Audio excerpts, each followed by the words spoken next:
truant muse, what shall be thy amends? For thy neglect of truth and beauty died. Both truth and beauty on my love depends. So dost thou too, and therein dignified. Hard to believe Shakespeare's actually talking about a dude here, isn't it? While I'm sure that at least a few people will interpret my thumbnail as nothing but a cheap attempt at clickbait, which I'll admit isn't completely inaccurate, those of you with a broader knowledge of Shakespeare have probably heard about his sonnets, a collection of 154 love poems, 126 of which are believed to be addressed to a young man, generally referred to as the fair youth. If this wasn't controversial enough, the last 28 sonnets introduce another mysterious figure, the Dark Lady, a cruel but sensual woman who steals the hearts of both the speaker and his fair youth.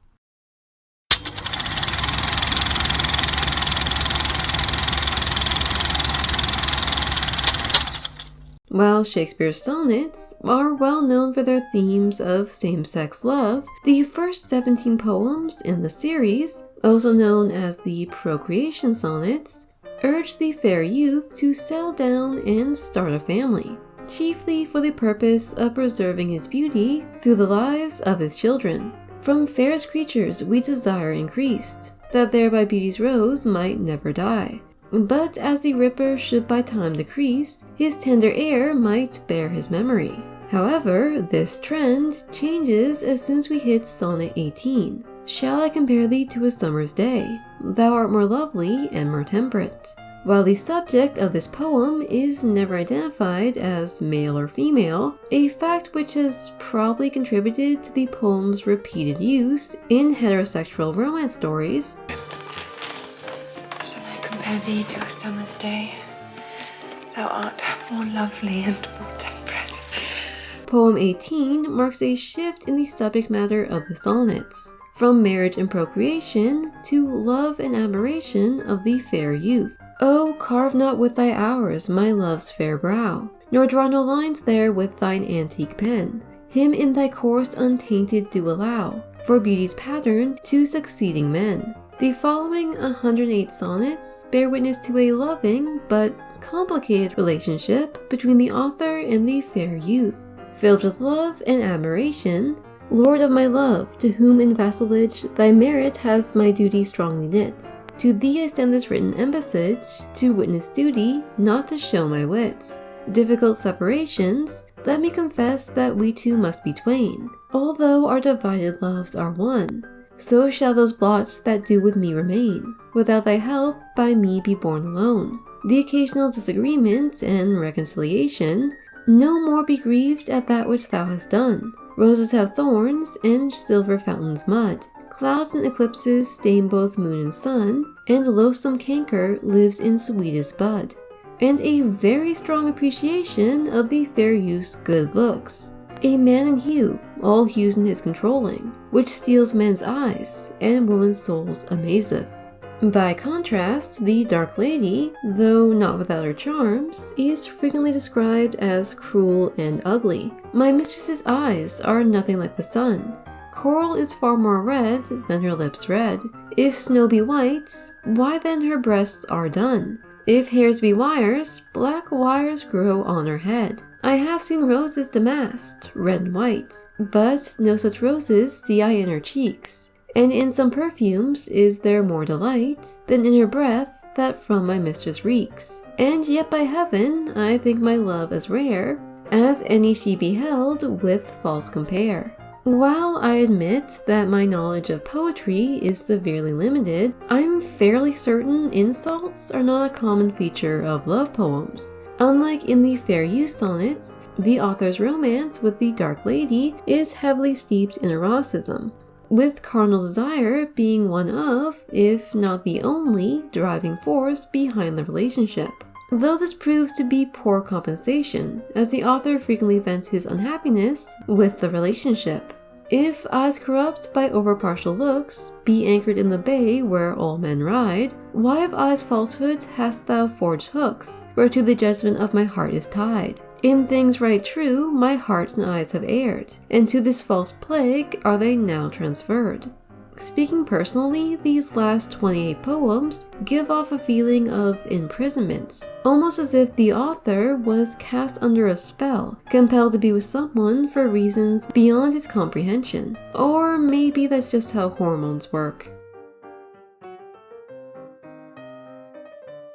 While the author's love for the fair youth outshines his passion for the dark lady, two loves have I, of comfort and despair, which like two spirits do suggest me still. The better angel is a man right fair, the worser spirit a woman colored ill. Being that, at the time, people's views regarding homosexual love and its representation in art and literature was complicated, more on this later, reprintings of these sonnets were frequently changed to give the impression that the fair youth was actually a woman. And while these altered versions did not withstand the test of time, many scholars still argue that the fair youth sonnets were not intended to be romantic.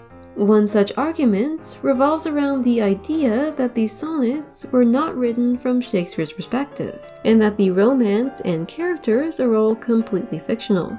While it's true that homosexual poetry did exist during Shakespeare's time, and it's possible that these sonnets were written to appeal to one of Shakespeare's patrons who had an appreciation for this kind of poetry, it's also true that these kind of poems were typically based in a classical setting, as a reference to Greek and Roman literature, while Shakespeare's sonnets seem to be set in the present. There's also some evidence to suggest that these sonnets are written from Shakespeare's perspective, as he and the speaker are both older gentlemen who earn a living by entertaining the masses. Against my love shall be as I am now, with time's injurious hand, crust and mourn, when lines and wrinkles, when his useful morn has travelled on to age's sleepy night. Oh, for my sake do you with fortune chide, the guilty goddess of my harmful deeds, that did not better for my life provide than public means which public manners breeds. There are also those that argue that modern readers of the sonnets are simply misinterpreting what is actually a close male friendship. While this may seem like a poor argument, it's true that friendship in Shakespeare's time would have looked different than it does today. During the 16th century, it was common for men to develop close and often emotionally intimate relationships with one another. And even the word love had a much broader meaning than it does today, denoting friendship as well as romantic attachment. However, if this is the case, then why did edited versions of these sonnets start surfacing as early as the 17th century? The just friend argument also fails to account for Shakespeare's near obsession with the fair youth's good looks, or the occasional eroticism of the fair youth sonnets. And for a woman wert thou first created, till nature, as she wrought thee, fell a-dodding, and by addition me of thee defeated, by adding one thing, to my purpose nothing. But since she pricked thee out for woman's pleasure, mine be thy love, and thy love's use their treasure. While this passage makes it clear that the speaker is aesthetically attracted to the fair youth, it also references their desire for physical intimacy, an act which is unlikely to happen being that the object of their affection is a man. I'm pretty sure there are a whole bunch of people who would disagree with him on that, but whatever.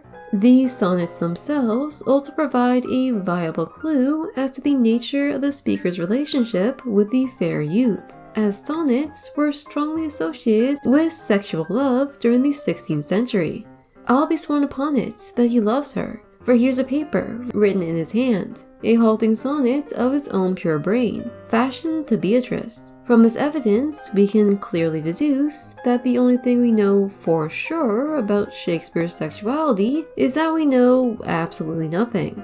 Did Shakespeare have a love affair with the fair youth, or were the sonnets written to appeal to one of his rich patrons? If Shakespeare really did have a homosexual love affair, then why isn't there any evidence of this outside of the sonnets? Or was it all destroyed after Shakespeare's death?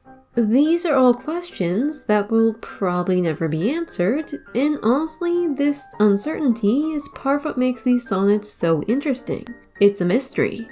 And while we're on the subject of mysteries,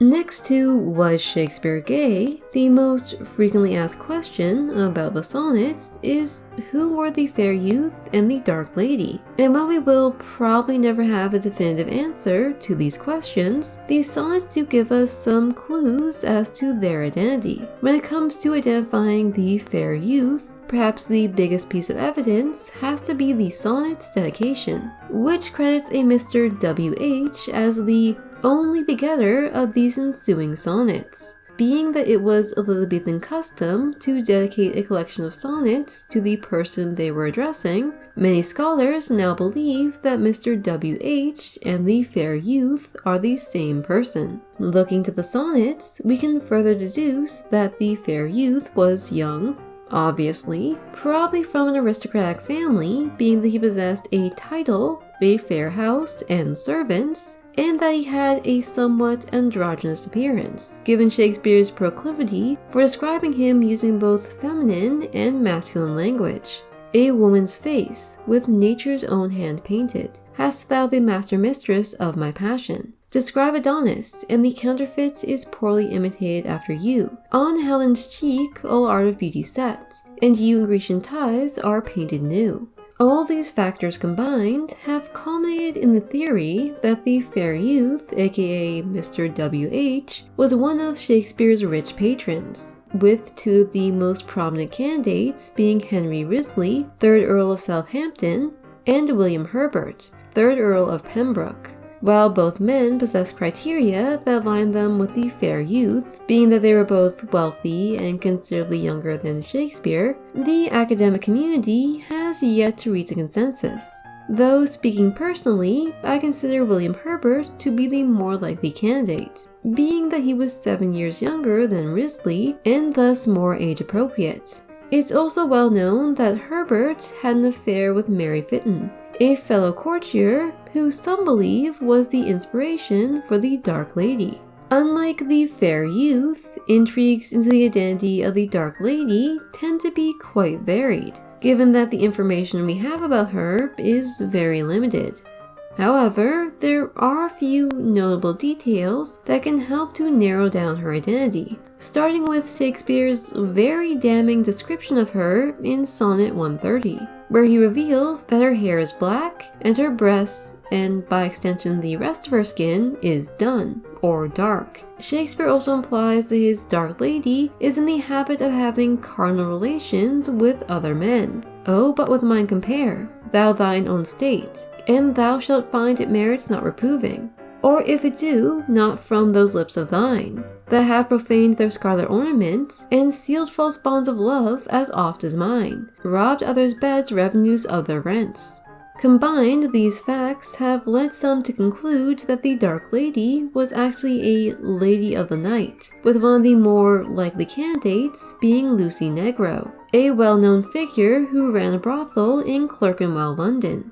Mary Fitton, the lover of William Herbert, could also be considered a viable candidate for the Dark Lady, though it's unknown if Fitton had other suitors, let alone if one of them was William Shakespeare. This brings us to the most interesting Dark Lady theory, which involves an elaborate conspiracy concerning Shakespeare's supposed arch nemesis, John Florio. This theory posits that Florio obtained and published Shakespeare's sonnets without his permission to publicly discredit him for flirting with his wife, aka the Dark Lady. No, I'm not kidding. This theory goes on to state that Florio left behind a kind of calling card in the form of a poem called A Lover's Complaint, which was included in the first edition of the sonnets. Though, unlike the sonnets, A Lover's Complaint is told from the perspective of a woman, who, after having her heart broken, disposes of all her lover's gifts in the nearest river. This change in theme, along with discrepancies in the poem's language, have led some to believe that A Lover's Complaint was written by Florio as a kind of subtle jab at Shakespeare, who could have been the inspiration for the unfaithful lover. However, this theory, like all sonnet theories, presents us with a slew of unanswered questions. If the unfaithful lover is supposed to be William Shakespeare, then why does the poem portray him as a young man, when the real William Shakespeare was 45 when these sonnets were published? If the poem's protagonist is supposed to be Florial's wife, then why does she yearn to return to her unfaithful lover? And how can we claim that Florial's wife was the Dark Lady when we don't even know her name, much less what she looked like?